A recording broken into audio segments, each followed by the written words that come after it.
इंधन बचत आणि प्रदूषण टाळण्यासाठी परभणी इथल्या वसंतराव नाईक मराठवाडा कृषी विद्यापीठातल्या कृषी अभियांत्रिकी आणि तंत्रज्ञान महाविद्यालयाचे प्राध्यापक संजय पवार यांनी सौर ऊर्जेवर चालणारं फवारणी यंत्र विकसित केलं आहे।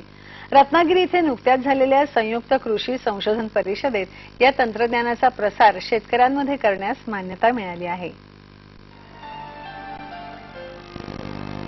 कृषी व्यवसायातलं महत्त्वाचं साधन म्हणजे फवारणी यंत्र।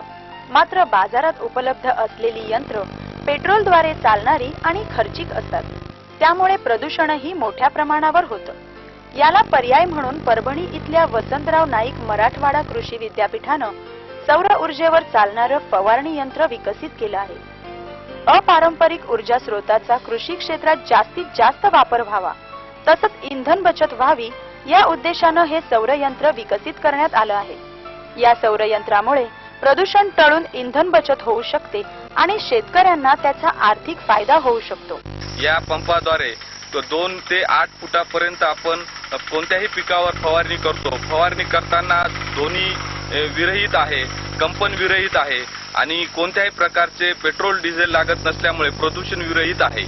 याची किंमत 17,000 रुपये एवढी असून शासनाची 30% सबसिडी गृहीत धरल्यावर हा 12,000 रुपयापर्यंत शेतकऱ्यांना उपलब्ध होऊ शकतो। या यंत्रात असलेल्या सौर पॅनलद्वारे बॅटरी अधिभारित करून ढगाळ वातावरणातही फवारणी करता येते। तसंच या बॅटरीवरून दिवेही प्रकाशित होत असल्यानं भारनियमन काळातही शेतकऱ्यांना याचा मोठा फायदा होणार आहे।